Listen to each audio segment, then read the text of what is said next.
नमन वर्मा हैं, 28 वर्षीय, लखनऊ से।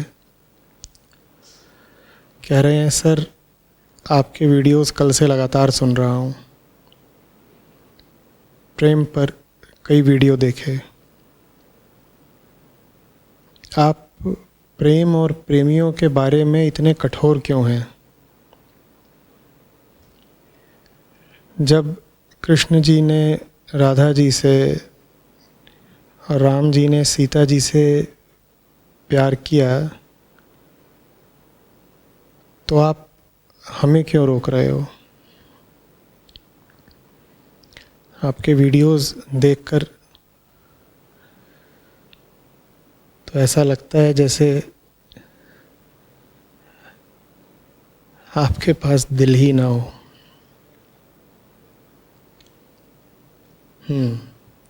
नमन, लखनऊ से।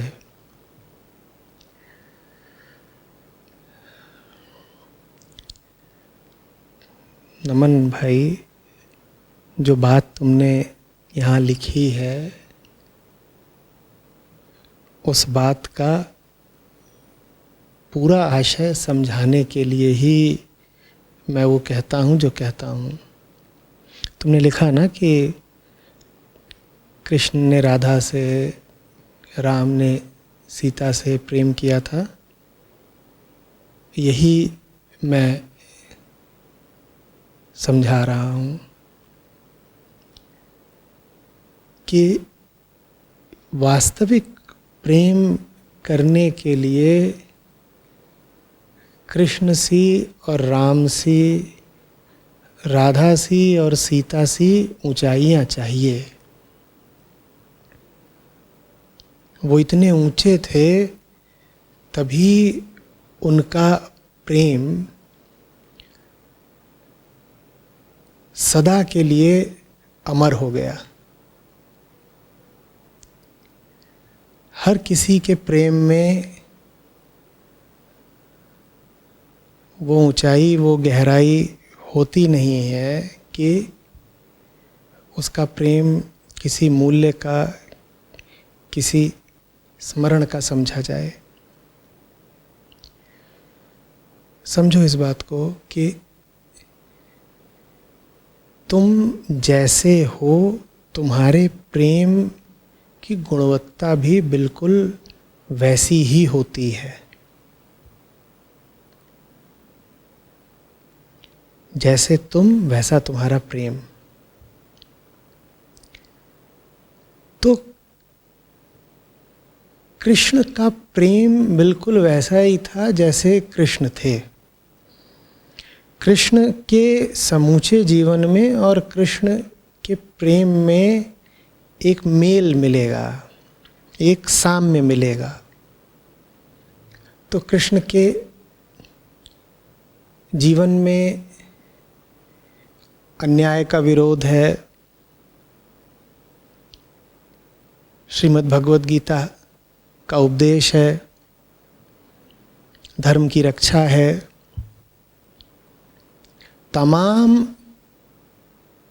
ऊंचे, अद्भुत, साहसी, अविश्वसनीय काम हैं। इसीलिए उनका राधा जी से प्रेम भी बहुत उच्च कोटि का है। तो कृष्ण का खुद ऊंचा होना, कृष्ण के पूरे जीवन वृत्त में, उनकी जिंदगी की जो पूरी कहानी है उसमें, और श्री कृष्ण की प्रेम कथा में एक सूत्र है जो साझा पिरोया हुआ है। गीता की ऊंचाई, कृष्ण के जीवन की ऊंचाई और कृष्ण के प्रेम की ऊंचाई, तीनों एक हैं। ऐसा नहीं हो सकता कि कृष्ण बहुत ऊंचे हों और उनका प्रेम निचले तल का हो जाए। ये संभव नहीं है। ऊंचा आदमी है तो उसके प्रेम में भी एक श्रेष्ठता होगी, उसका प्रेम भी उच्च कोटि का ही होगा। और आशय समझना इस बात का। इसका आशय ये है कि अगर आदमी ऊंचा नहीं है तो उसका प्रेम भी ऊंचा नहीं हो सकता। अगर आदमी ऊंचा नहीं है तो उसका प्रेम भी ऊंचा हो नहीं सकता। लेकिन हमें ये बड़ी गलत फहमी रहती है कि हम भले ऊंचे नहीं हैं पर हमारे प्रेम में तो बड़ी ऊंचाई है, बड़ी शुद्धता है। इसलिए इस गलत फहमी को तोड़ने के लिए मुझे तथाकथित प्रेमियों पर कई बार कठोर होना पड़ता है, उनसे दो चार कड़ी बातें बोलनी पड़ती हैं। मैं उनसे कहता हूँ, जब तुम्हारे जीवन में कृष्ण सी गहराई नहीं, जब तुम्हारे बोध में गीता सी ऊंचाई नहीं, तो तुम्हारा प्यार कहाँ से कृष्ण के प्यार जैसा हो गया। लेकिन अहंकार देखो,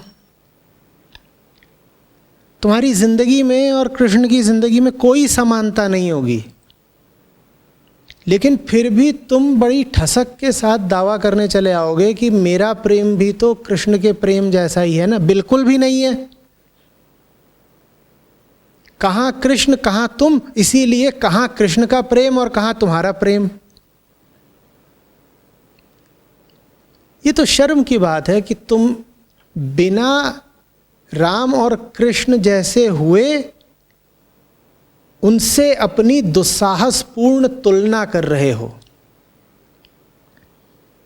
ये बड़े अहंकार की बात है।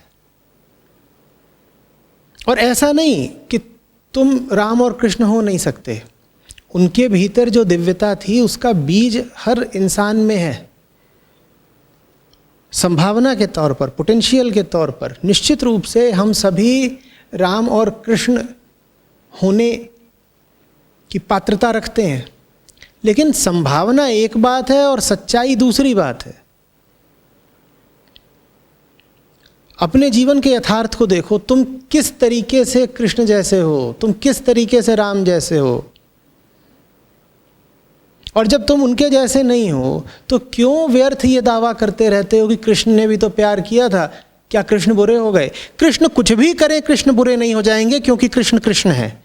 और तुम कुछ भी करो वो ऊंचा नहीं होगा, क्योंकि तुम हो। तुम ऊंचा रखने, ऊंचा उड़ने की काबिलियत तो रखते हो, संभावना तो रखते हो, पर अभी तुम ऊंचे हो नहीं गए। तुम हो अभी नीचे ही। ये बात तुम्हें चुभेगी, बुरी लगेगी, कोई बात नहीं। सच जैसा भी हो उसे स्वीकार करना चाहिए। अभी तुम ऊंचे नहीं हो, चूंकि तुम अभी ऊंचे नहीं हो इसीलिए जिसको तुम अपना प्रेम कहते हो उसमें भी कोई ऊंचाई नहीं है, हो ही नहीं सकती, नियम है। ऊंचा आदमी ऊंचा प्रेम, और बहुत मंझोला साधारण औसत आदमी तो उसका औसत किस्म का प्रेम होता है। अब औसत आदमी अपनी जिंदगी को बेहतर करने की कोशिश ना करे,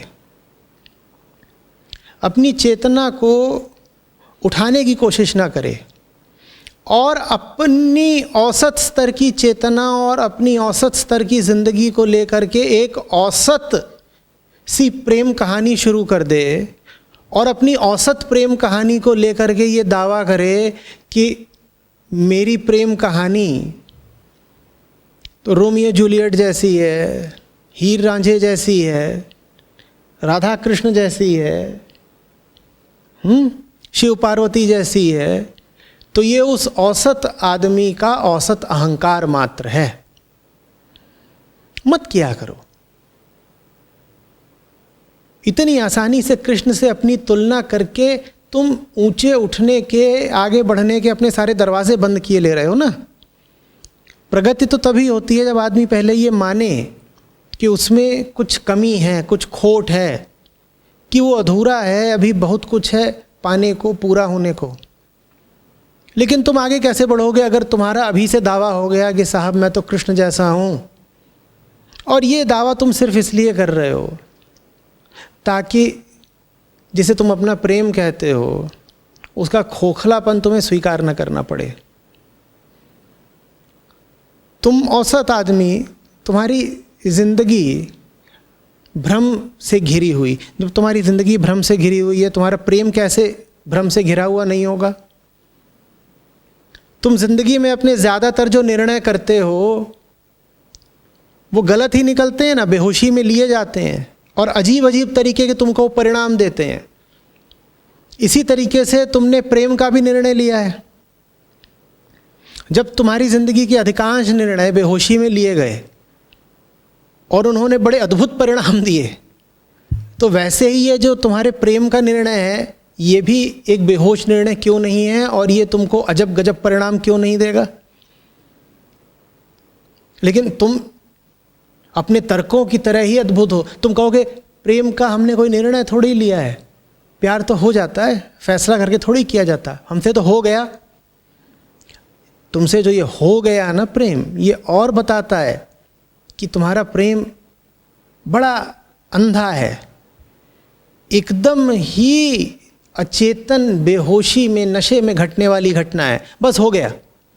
तुम्हें कुछ पता भी है तुम कौन हो, तुम्हें कुछ पता भी है कि तुम्हें चाहिए क्या, तुम्हें पता भी है कि तुम्हें गहरा आकर्षण वास्तव में है किस चीज़ का। जब तुम अपने गहरे से गहरे आकर्षण को नहीं समझते तो तुम प्रेम को क्या समझोगे? क्योंकि प्रेम भी है तो एक आकर्षण ही ना।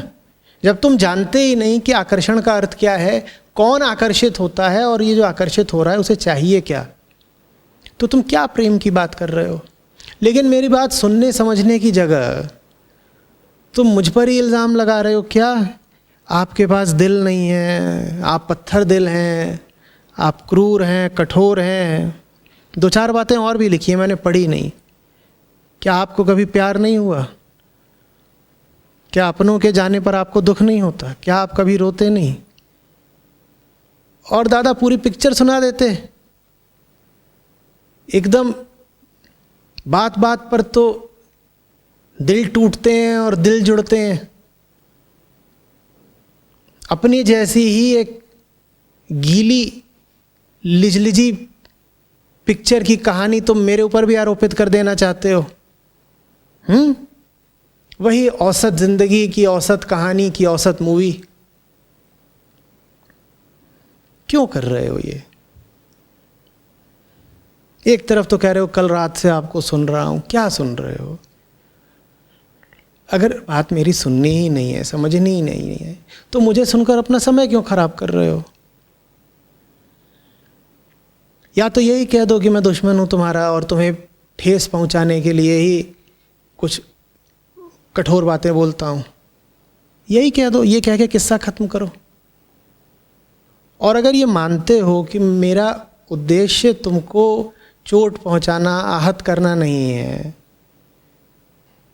साफ मन से तुम्हारी भलाई के लिए कुछ कह रहा हूं, तो मेरी मंशा को समझो। ज़रा सहानुभूतिपूर्वक मेरी बातों पर विचार करने की कोशिश तो करो। और ऐसा नहीं कि इन बातों को तुम बिल्कुल नहीं समझते, जानते नहीं हो क्या तुम? अपने आसपास देखो। अपना जो व्यक्तिगत प्रेम प्रसंग होता है ना, उसके यथार्थ को कबूलने में बड़ी चोट लगती है, दर्द होता है। हम इतने सच्चे हो नहीं पाते कि अपनी निजी ज़िंदगी में जो घट रहा हो उसकी हकीकत को स्वीकार कर लें। तो चलो अपनी निजी ज़िंदगी को छोड़ो, आसपास के लोगों को देखो। तुम्हारे आसपास बहुत जोड़े घूम रहे होंगे, या घूम चुके होंगे। उनको देखते हो तो क्या बोलते हो कि आहा कितना पावन और सच्चा प्रेम प्रसंग है इनका, ऐसा कहते हो क्या? जानते हो ना तुम कि वहाँ वास्तव में क्या खुराफात चल रही है? तो जैसे तुम दूसरों की ज़िंदगी में जानते हो कि प्रेम के नाम पर कुछ भी फिजूल चलता रहता है, वैसे ही मान लो कि तुम्हारी भी ज़िंदगी में ऐसा ही चलता है। हम सब एक जैसे ही हैं।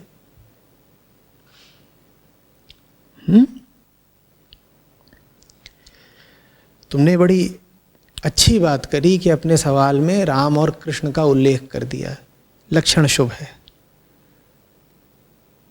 अब राम और कृष्ण की ऊंचाइयां हासिल भी करो। उन ऊंचाइयों को हासिल करने के बाद जिस किसी की ओर भी तुम आकर्षित होगे, वो आकर्षण शुभ ही होगा। और अगर तुमने वो ऊंचाइयाँ अभी पाई नहीं है और तुम इधर उधर बहकते फिसलते रहते हो, कभी इधर को खिंचे कभी उधर को लुढ़के, तो ये जो तुम्हारे सारे आशिकी के अफसाने हैं ये तुम्हारे लिए भी घातक हैं, औरों के लिए भी घातक हैं।